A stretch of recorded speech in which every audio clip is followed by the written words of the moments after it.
آپ کو پتہ ہے دکھ کس کو کہتے ہیں؟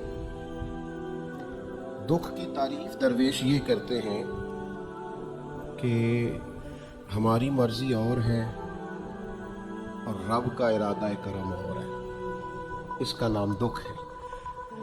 سکھ کیا ہے کہ ہماری بھی وہی مرضی ہے جو ہمارے رب کی مرضی ہے۔ اگر مالک کریم کا ارادہ کرم یہ ہے کہ لاکھوں کروڑوں مل جائیں تو الحمدللہ، اور اگر اس کا ارادہ کرم یہ ہے کہ ایک وقت روٹی ملے ایک وقت فاقہ ہو تو الحمدللہ۔ اللہ کے فیصلوں پر راضی رہنا۔ ڈھیر سارے لوگ دنیا میں ملتے ہیں جو کہتے ہیں جی مجھے یہ پریشانی ہے، میں سب طبیبوں حکیموں کے پاس گیا، پھر میں آستانوں درباروں مزاروں پہ بھی حاضر ہوا، اس کے بعد میں نے بڑے بڑے دانشوروں سے مشاورت کی، لیکن میرا یہ مسئلہ حل نہیں ہوتا۔ تو کیا ہوتا ہے پھر وہ انزائٹی کا، ڈپریشن کا، ٹینشن کا، ذہنی تناؤ کا شکار ہونے لگتے ہیں۔ یاد رکھیے گا کہ اگر سارے ڈاکٹروں، طبیبوں، حکیموں، دعاؤں، التجاؤں کے بعد بھی مسئلہ حل نہیں نہ ہو رہا، تو پھر معنی یہ ہے کہ رب کی رضا یہی ہے کہ جو کرم سے اس نے فیصلہ کر دیا ہم بھی اس فیصلے پر راضی ہو جائیں۔ بے چینی اور اضطراب یہ ہے کہ اللہ کا فیصلہ کچھ اور ہے اور ہماری جدوجہد کچھ اور ہے۔ اس سے ذہنی اضطراب اور تناؤ پیدا ہوتا ہے، اس سے طبیعتیں بے چین اور بے قرار ہوتی ہیں۔ امام علی مقام رضی اللہ تعالیٰ عنہ کی زندگی یہ ہے، اس کو سمجھیے گا کہ جس طرح قرآن مجید نے حضرت یوسف علیہ السلام کے واقعہ کو احسن القصص کہا ہے نا، قصوں میں سے سونا قصہ، خوبصورت داستان جناب یوسف کی۔ اور داستان یہ ہے کہ کبھی وہ باپ کے سب سے زیادہ لاڈلے ہیں اور کبھی وہ جناب یوسف علیہ السلام کنویں کی زینت بن گئے، کبھی ان کے قریب گرم ہوا بھی نہیں آتی اور کبھی ان کے چہرے پر تماچے پڑتے ہیں۔ پھر وہ کنویں سے نکلتے ہیں تو ایک اور تکلیف سہتے ہیں کہ انہیں بازار میں بیچا جاتا ہے۔ پھر وہ اللہ کی فضل سے اور اس کی توفیق سے ایسی جگہ چلے جاتے ہیں جہاں انہیں شہزادہ بنا کے رکھا جاتا ہے۔ کچھ زندگی بڑی آسودگی اور آسانی کی طرف بڑھنے لگتی ہے کہ پھر ایک فیصلہ کرم ہوتا ہے کہ جناب یوسف کو جیل میں جانا ہے، تو وہ کسی جگہ شکوہ نہیں کرتے، وہ کنویں میں جاتے ہیں تو پھر بھی اللہ کی رضا پہ راضی ہیں، وہ شہزادے بنتے ہیں تو پھر بھی اللہ کی رضا پہ راضی ہیں، وہ دوبارہ جیل میں ڈال دیے جاتے ہیں تو پھر بھی اللہ کی رضا پہ راضی ہیں۔ پھر اللہ کا فیصلہ ہوتا ہے کہ جس ملک کے وہ قیدی تھے نا، رب اسی ملک کا انہیں بادشاہ بنا دیتا ہے۔ یہ انسانی زندگی کا ایک دستور ہے کہ آپ کو دکھ بھی آئیں گے، سکھ بھی آئیں گے، آزمائشیں بھی آئیں گی، تکلیفیں بھی آئیں گی، لیکن سکھوں کا معاملہ تو ہم بڑے لطف کے ساتھ اور ذائقے کے ساتھ گزارتے ہیں، دکھوں کی باری آتی ہے تو شدید اضطراب کا شکار ہو جاتے ہیں۔ بالکل یہی زندگی جناب امام حسین رضی اللہ تعالیٰ عنہ، آپ کبھی خوبصورت پہلوؤں پر غور کریں نا کہ امام علی مقام وہ ہے کہ کبھی وہ سجدے کی حالت میں نانا کے کندھوں پہ اور کبھی حضور گلی سے گزر رہے ہیں تو حسنین نانا کے کندھوں پہ ہیں۔ کبھی کیفیت یہ ہے جناب امام علی مقام رضی اللہ تعالیٰ عنہ کی کہ وہ اپنی والدہ کے مقدس کاشانہ نور میں خاتون جنت کی گود میں کھیل رہے ہیں، کبھی مولا علی شیر خدا رضی اللہ تعالیٰ عنہ کی مقدس باہوں میں جھول رہے ہیں۔ یہ سارے نظارے انہوں نے دیکھے، لیکن پھر وہی حسین ابن علی تھے جنہوں نے کربلا کا خشک میدان بھی دیکھا، جنہوں نے وہ چٹیل پہاڑ بھی دیکھے، حق کے رستے میں اپنی اولاد کا قربان ہونا بھی دیکھا۔ کسی جگہ شکوہ نہیں کرتے، بلکہ وہ کہتے ہیں جس حال میں میرا رب رکھے میں اسی حال میں راضی ہوں۔ ہمارے ہاں یہ ہوتا ہے کہ ہم سکھوں کو تو یاد ہی نہیں رکھتے، ہمیں صرف تکلیفیں یاد رہتی ہیں، صرف آزمائشوں کو یاد رکھتے ہیں، مثبت پہلوؤں کو نہیں سوچتے۔ کوئی بھی کام آپ ہوتا ہوا دیکھ لیں گھر میں، خاندان میں، قبیلے میں، تو اس کے جو خوبصورت، معنی خیز، پروقار، اچھے پہلو، ان پر غور نہیں کریں گے۔ وہ ایک جگہ ایک پنچایت تھی، وہاں کسی خاتون نے شکوہ کیا کہ میرے خاوند نے مجھے یہ تکلیف دی ہے، یہ آزمائش میں مجھے مبتلا کیا ہے، یہاں یہاں سخت سست کہا ہے۔ تو ایک دانشور بزرگ بیٹھے تھے، تو لوگ کہتے ہیں کہ ان بزرگوں نے کہا بیٹا شادی کو کتنا عرصہ بیت گیا؟ تو اس نے کہا میری شادی کو 18 سال ہو گئے۔ تو اس نے کہا یہ جو تم لڑائی فساد جھگڑا دنگا پریشانی بتا رہی ہو یہ تو ایک دن کا ہے، باقی 18 سالوں کی بھی بات بتاؤ نا۔ تم نے ایک دن کا جھگڑا تو یاد رکھا اور اس ایک دن کے جھگڑے کے نتیجے میں آنے والی تکلیف کو بھی تم نے یاد رکھا، لیکن وہ جو 18 سال تمہارے اپنے شوہر کے ساتھ سکھی گزر گئے ان کا بھی تو تذکرہ کرو۔ تو کچھ دیر کی خاموشی کے بعد اللہ نے اس خاتون کے دل میں ٹھنڈک پیدا کی اور وہ کہنے لگی میرے شکوے دور ہو گئے ہیں، اب میں انشاءاللہ کوشش کروں گی کبھی دوبارہ اپنے شوہر کی شکایت نہ کروں۔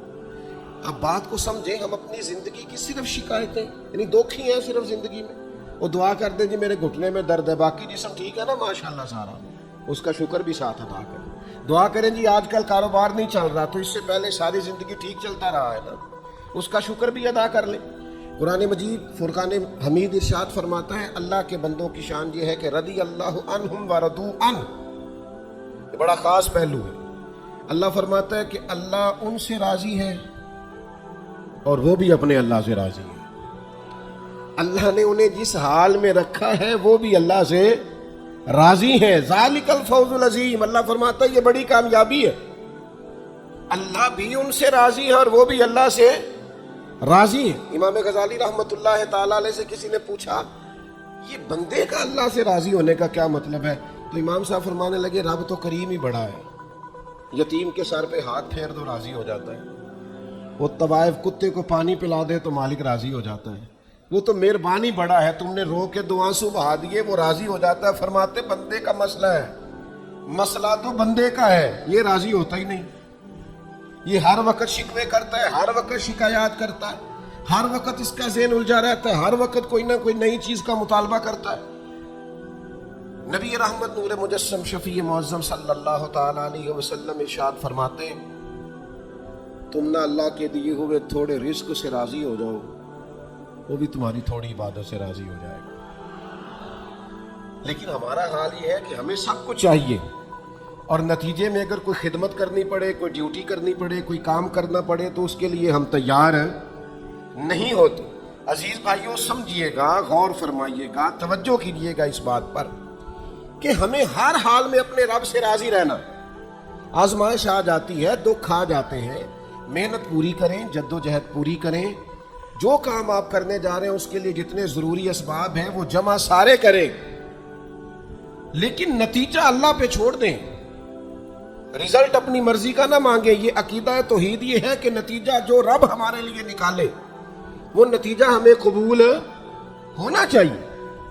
درویش نے ایک جملے میں بات ختم کر دی، وہ کہتے ہیں دکھ قبول محمد بخشا، بس راضی رہن پیارے۔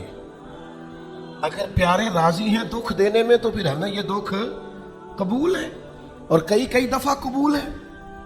تو اپنی طبیعت کے اندر یہ مقام تسلیم و رضا لائیں، ہر وقت اپنے رب سے راضی رہیں۔ صحیح مسلم شریف میں حضرت عمر فاروق رضی اللہ تعالیٰ عنہ کا ایک جملہ بڑا خوبصورت ہے اور حضور اس کو سن کے بڑے راضی ہوئے، صحیح مسلم میں موجود ہے۔ حضرت عمر نے ایک موقع پر جب سرور کائنات علیہ السلام کو تھوڑا ناراض دیکھا، حضور کے چہرے پر کچھ آثار ناراضگی دیکھے، تو جناب عمر نے ایک جملہ کہا تھا جو بڑا حسین ہے اور کتب احادیث میں چمکتا ہے۔ حضرت عمر نے وہ بات کہی تو حضور کی ناراضگی خوشی میں بدل گئی، نبی پاک علیہ السلام کے چہرے پر جو آثار ناراضگی تھے وہ خوشی کے تصورات میں بدل گئے۔ حضرت عمر عرض کرنے لگے رضیت باللہ ربا وبالاسلام دینا وبسیدنا ومولانا محمد نبیا ورسولا۔ حضرت عمر نے حضور کو ناراض دیکھا تو کہنے لگے یا رسول اللہ ہم اللہ کے رب ہونے پہ راضی ہیں، اسلام کے دین ہونے پہ راضی ہیں، اور اللہ نے آپ کو ہمارا نبی اور رسول بنایا، ہم اس بات پر بڑے راضی ہیں۔ ہم راضی ہیں کہ اللہ ہمارا رب ہے، اسلام ہمارا دین ہے، اور محمد صلی اللہ علیہ وسلم ہمارے نبی اور رسول ہیں، بڑے راضی ہیں۔ بس یہ رضا والا جملہ کہا تو اللہ کے رسول خوش ہو گئے۔ تو اللہ سے راضی رہیں، آپ کے تصورات میں شکوے پیدا نہ ہو، شکایتیں نہ ہو، الجھے نہیں۔ اور بہت سارے لوگ ایسے جن کا خیال ہے میری بڑی شان ہے تو میرے اوپر مشکلات کیوں آتی ہیں۔ دوست اکثر کہتے ہیں جی میں صدقہ بھی دیتا ہوں، نمازیں بھی پڑھتا ہوں، دل کسی کا نہ دکھے اس کے لیے بھی پوری کوشش کرتا ہوں، میرا زندگی کا مزاج یہ ہے کہ میں کوشش کرتا ہوں کہ کسی کو میرے لہجے سے انداز سے اٹھنے بیٹھنے سے اذیت نہ پہنچے، لیکن پھر بھی مجھے مصائب آتے ہیں۔ ہم انہیں کہتے ہیں آپ عبادت کریں، مہربانی فرمائیں، تجارت تو نہ کریں۔ آپ کی رائے یہ ہے کہ میں نے صدقہ دے دیا مصیبت کوئی نہ آئے، میں نے نماز پڑھ لی مشقت کوئی نہ آئے۔ تو قانون قدرت یہ ہے کہ حضور علیہ الصلوۃ والسلام فرماتے ہیں سب سے زیادہ تکلیفیں آتی انبیاء پہ ہیں، اور حضور فرماتے ہیں میں اللہ کا لاڈلا محبوب ہوں، میرے اوپر سب سے زیادہ تکلیفیں آئیں۔ یہ آپ اللہ کی رضا پہ راضی رہیں کہ تو دیکھیں آپ کے مزاج میں کمال بردباری پیدا ہو جائے، ایک ٹھہراؤ آئے گا۔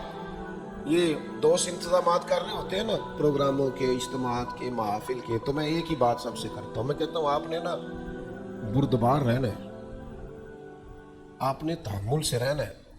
ہم دیہاتی لوگ ہیں تو ہمارے ہاں شادیاں ہوتی تھی نا، تو شادیوں پہ رشتہ دار اکٹھے ہوتے تھے، تو صرف یہ فکر نہیں ہوتی تھی کہ کھانا پورا ہو جائے، صرف اتنی فکر نہیں ہوتی تھی کہ ان کے سونے کا انتظام ہو جائے، ایک فکر اور بھی ہوتی تھی کہ بندے بڑے اکٹھے ہوئے ہیں، سارے برادری اکٹھی ہوئی ہے، کتنے لڑ نہ پائیں آپس میں۔ ہمارے ہاں نا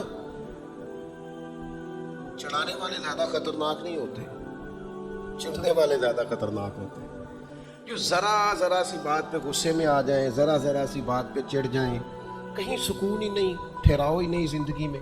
اللہ کی رضا پہ راضی رہیں۔ میرے رب نے جہاں مجھے رکھا ہے سب سے زیادہ باکمال رکھا ہے۔ جہاں میں ہوں خدا جانے بلندی ہے کہ پستی، پر جہاں میں ہوں وہاں کوئی نہیں ہے۔ آپ اپنے رب کی رضا پہ راضی رہیں کہ میری جہاں ڈیوٹی ہے، کیا ہی بات ہے، میری جہاں ڈیوٹی، حضرت صدیق اکبر کو امیر المومنین بنایا گیا، لیکن جناب بلال حبشی کے پاس مدینے والے محبوب کے مہمانوں کی ذمہ داریاں تھیں، مسجد نبوی کی کنجیاں تھیں۔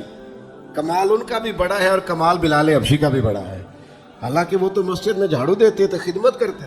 تو آپ اللہ کی رضا پہ راضی رہیں، جہاں رب نے آپ کو رکھا ہے، جس مقام پہ رکھا ہے وہاں آپ راضی رہیں۔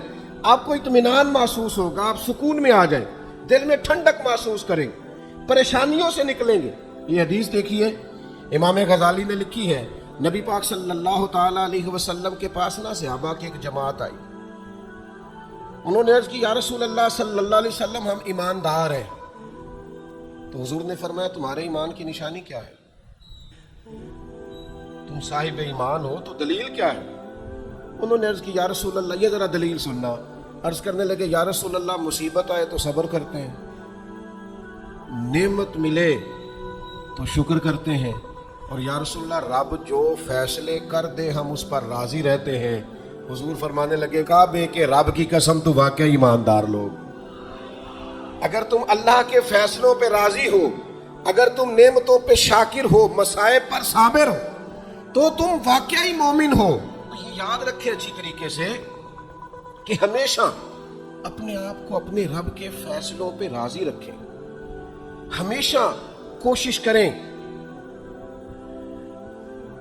کہ مقدر سے شکوہ نہ کریں، تقدیر سے شکایت نہ کریں، جو ہمیں نہیں ملا اس کے بارے میں اپنی طبیعت کے اندر تڑپ اور طلب نہ پیدا کریں، بس جو فیصلہ رب نے کر دیا اس فیصلے پر ہمیشہ راضی رہیں۔ یہ کر کے دیکھیں۔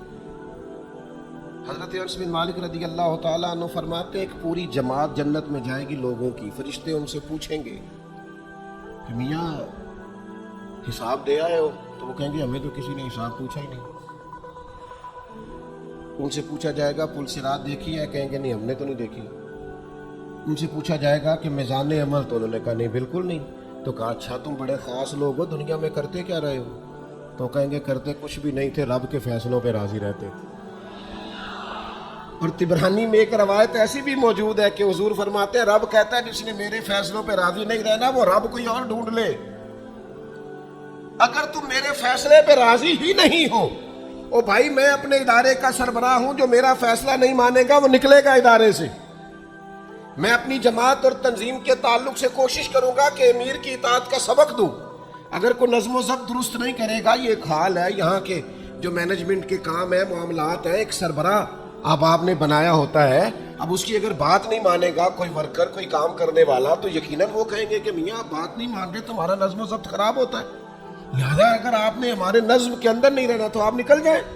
تو اللہ کے فیصلوں کو جو لوگ تسلیم نہیں کرتے، اللہ کے فیصلوں کو جو لوگ تسلیم نہیں کرتے یقیناً وہ کمزور ہو جاتے. آج بڑے لوگ ہیں جو وظیفے پوچھتے ہیں اللہ کیسے راضی ہوگا. بتاؤ وظیفہ آپ کو. امام غزالی لکھتے ہیں کہ حضرت موسیٰ کلیم علیہ السلام نے اللہ کے حضور عرض کیا مالک میری قوم پوچھتی ہے تو کیسے راضی ہوگا, ہم تجھے راضی کرنا چاہتے ہیں تو کیسے راضی ہوگا. تو حضرت موسیٰ علیہ السلام سے رب کریم نے فرمایا ان سے جا کے کہہ دو کہ مجھ سے راضی ہو جائے میں بھی ان سے راضی ہو جاؤں. یہ اپنے رب سے راضی رہیں, جو رب ان کے لیے فیصلہ کرے. وہ حضرت سفیان ثوری دعا مانگ رہے تھے نا, یا اللہ راضی ہو جا, یا اللہ راضی ہو جا, یا اللہ راضی ہو جا. تو حضرت رابعہ بصریہ رحمۃ اللہ علیہ بھی پردے کے پیچھے بیٹھی تھی. تو جب انہوں نے بہت زیادہ اس دعا پر اصرار کیا نا, یا اللہ راضی ہو جا, تو پردے کے پیچھے سے بول پڑی, کہنے لگی سفیان اب کچھ اور نہ مانگے, اللہ سے آگے نہ چلے. جناب سفیان کہنے لگے میں دعا ہی کر رہا ہوں کہ یا اللہ تو راضی ہو جا. تو فرمانے لگی پہلے اپنے دل پہ ہاتھ رکھ کے بتائیں آپ اللہ سے راضی ہیں؟ آپ تو کہتے ہیں یہ ہے تو یہ نہیں ہے, کبھی یہ بھی مل جائے نا. اگر آپ ناراض نہ ہو تو پہلے خیال تھا ایک سواری مل جائے چاہے موٹر سائیکل ہی ہو, مل گئی. اب بڑے پریشانی ہوتی ہے, کبھی 4 ٹائروں والی ہوتی نا, وہ بھی مل گئی, دے دی, طلب ہی یہ تھی. اب خیال آتا ہے کبھی تھوڑی سی بڑی مل جائے نا, وہ بھی مل گئی. اب جن کی ذرا گاڑیاں اونچی ہیں ٹائر چوڑے ہیں وہ پریشان کرتے ہیں, تو بندہ تو روک ہی نہیں رہا کہیں. تو حضرت کلیم سے رب نے فرمایا ان سے کہو مجھ سے راضی ہو جائے میں بھی ان سے راضی ہو جاؤں. لیکن ہماری طبیعت کی بے چینی, ہمارے مزاج کی بے قراری, ہمارے لب و لہجے کا وہ عالم کہ ہم خوش نہیں ہوتے. ڈھیر سارے لوگ ہیں آپ کچھ بھی کر لیں, کچھ بھی گھر میں لے آئیں, کچھ بھی ہو جائے, کتنی بھی نعمت مل جائے, ان کا مزاج اس طرح کا بن جاتا ہے خوش نہیں. میں اکثر دوستوں سے کہتا ہوں کہ بعض دوست ایسے ہیں جن کا انداز اس طرح کا ہے کہ ان کو کوئی بھی نعمت مل جائے تو ان کی طبیعت سکون پذیر نہیں ہوتی. حضرت عبداللہ ابن عمر رضی اللہ تعالیٰ عنہ صحابہ میں سے بڑے صالح آدمی ہیں, نیک آدمی ہیں. حضرت عمر کے صاحبزادے اور اللہ کے حبیب علیہ السلام نے فرمایا یہ بڑے نیک ہیں. تو سیدنا عبداللہ ابن عمر رضی اللہ تعالیٰ عنہ کے نا ایک صاحبزادے بیمار تھے. یہ جو بچے بیمار ہوں یا کسی تکلیف میں ہوں تو یہ ماں باپ کو بڑا بے چین کر دیتے ہیں. اپنی بھوک بھی بندہ سہ لیتا ہے, اپنی بیماری اور تکلیف بھی سہ لیتا ہے, لیکن اگر اولاد کسی آزمائش کا شکار ہو جائے, پریشانی کا شکار ہو جائے تو انسان بڑی تکلیف میں آ جاتا ہے. حضرت عبداللہ ابن عمر رضی اللہ تعالیٰ عنہ بڑے پریشان تھے اپنے بیٹے کو لے کر, اور جو ان کے قریبی لوگ تھے وہ محسوس کرتے تھے کہ شدید ذہنی اضطراب میں مبتلا ہیں سیدنا عبداللہ ابن عمر. اللہ کا فیصلہ ایک کرم آیا اور ان کے صاحبزادے کا وصال ہو گیا. جب ان کے صاحبزادے وصال کر گئے نا تو ظاہر ہے کہ بیماری سے بڑا غم تو صاحبزادے کا انتقال کر جانا ہے. تو جنازے کے لیے جو لوگ آئے اور اس کے بعد جو تعزیت کے لیے لوگ آئے وہ کہتے ہیں ہم نے جناب عبداللہ ابن عمر کو بڑا مطمئن دیکھا. ہم نے دیکھا کہ بیٹے کے انتقال کے بعد ان کی طبیعت میں ایک ٹھہراؤ آ گیا اور آنے جانے والوں کو بڑے اطمینان سے بڑی محبت سے ملتے, ان کا انداز بڑا منفرد ہو گیا. ایک صاحب نے پوچھ ہی لیا کہ جناب آپ پہلے بڑے بے چین تھے, اب آپ کی طبیعت میں بڑا ٹھہراؤ آ گیا, وجہ کیا ہے؟ حضرت عبداللہ ابن عمر فرمانے لگے جب تک وہ بیمار تھا میری ذمہ داری تھا اور میں بے چین تھا. فرمایا میرے رب کا فیصلہ کرم آ گیا ہے اور وہ میرے رب کے حضور حاضر ہو گیا ہے. گویا اب جس بارگاہ میں گیا ہے وہاں رحمت ہی رحمت ملے گی, وہاں کرم ہی کرم ملے گی. اب میں مطمئن ہو گیا ہوں کہ اللہ کی رحمتیں قبر میں اس کا استقبال کریں گے. جب تک میری ڈیوٹی تھی تو میں پریشان تھا, بے چین تھا, بے قرار, اب تو حاضر بارگاہ ہو گیا اور میں اپنے رب کی رضا پہ راضی ہوں. جب تک اللہ نے چاہا بیٹا میرے پاس رہا, اور جب اللہ نے چاہا اللہ نے اسے اپنی بارگاہ میں بلا لیا.